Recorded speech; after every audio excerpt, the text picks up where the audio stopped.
नमस्ते दोस्तों उत्तराखंड प्राथमिक शिक्षक की जो भर्ती चल रही है, आप लोगों को इसके बारे में सब पता ही है। 2018 में भी फॉर्म भरे थे, 2020 में भी आपने फॉर्म भरे थे।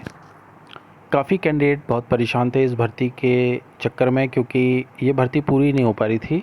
2018 की जो भर्ती थी उस पर तो स्टे इसलिए लग गया था कि कोर्ट केस था उसमें, और जो वर्षवार वाले कैंडिडेट हैं वो चाहते थे कि ये जो भर्ती है वो वर्षवार हो, क्योंकि आपने जब फॉर्म भरा था तो उसमें लिखा गया था कि आपके टेट के नंबरों के हिसाब से मेरिट लेगी, लेकिन कैंडिडेट चाहते थे कि वर्षवार हो, क्योंकि काफ़ी कैंडिडेट्स की एज भी निकल रही थी।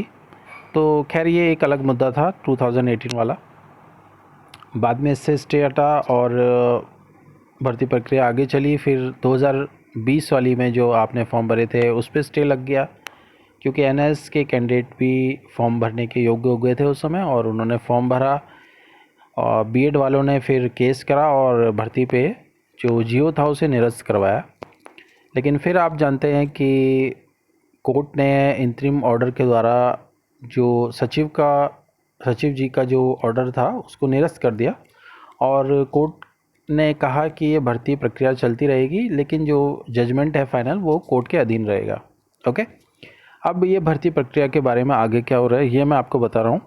और कुछ कैंडिडेट्स के लिए अच्छी न्यूज़ होगी, लेकिन कुछ के लिए थोड़ी बुरी न्यूज़ भी हो सकती है। विभाग के द्वारा हमें ये सूचना मिली है कि जो पीआरटी के जो आपने फॉर्म भरे थे, इस फॉर्म में एनआईएस डीएलएड के जो कैंडिडेट हैं इनके जो आवेदन पत्र हैं वो स्वीकार कर लिए गए हैं, और मेरिट लिस्ट भी तैयार हो चुकी है फ़िलहाल। अब 30 तारीख को जो फैसला आएगा उसके तुरंत बाद ही आप लोगों को मेरिट लिस्ट जो है वो वेबसाइट पे अपलोड मिलेगी। एनआईएस डीएलएड के कैंडिडेट को इस मेरिट लिस्ट में डीएलएड रेगुलर वाले जो होते हैं डाइट के, उनके समान माना गया है, और उनकी लिस्ट अलग लगाई गई है। डीएलएड की लिस्ट एक अलग लगेगी एंड बीएड की लिस्ट अलग लगेगी।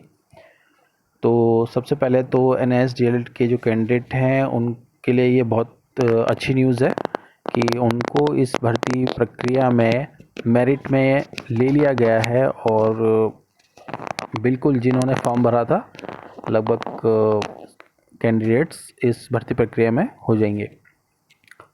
उनका सिलेक्शन प्रोसेस थोड़ा अलग होता है, और बीएड के जो कैंडिडेट हैं उनका प्रोसेस अलग है। अब दूसरी बात ये है कि जो बीएड के जो कैंडिडेट हैं जिन्होंने एनआईएस के थ्रू ही ब्रिज कोर्स किया था 6 महीने का लगभग, हालांकि आप लोग जानते हैं कि काफ़ी टाइम खिंच गया था, लेकिन 6 मंथ का कोर्स था ये। अब सुबह के न्यूज़पेपर में आपने ये पढ़ा होगा कि उनकी मांग है कि इस भर्ती में उनको भी प्राथमिकता दी जाए, बिकॉज़ जब फॉर्म भरा गया था तो कहा गया था कि अगर आपने बीएड किया है और प्राथमिक में पढ़ाना चाहते हैं तो आपको डीएलएड करने की ज़रूरत नहीं है, एनआईएस से आप ब्रिज कोर्स कर सकते हैं 6 महीने का। अब वो कैंडिडेट मांग उठा रहे हैं सरकार से कि उन्हें भी प्राथमिकता दी जाए, और फिर क्या होगा कि अगर सरकार उनकी बात नहीं मांगेगी तो वो कोर्ट केस करेंगे।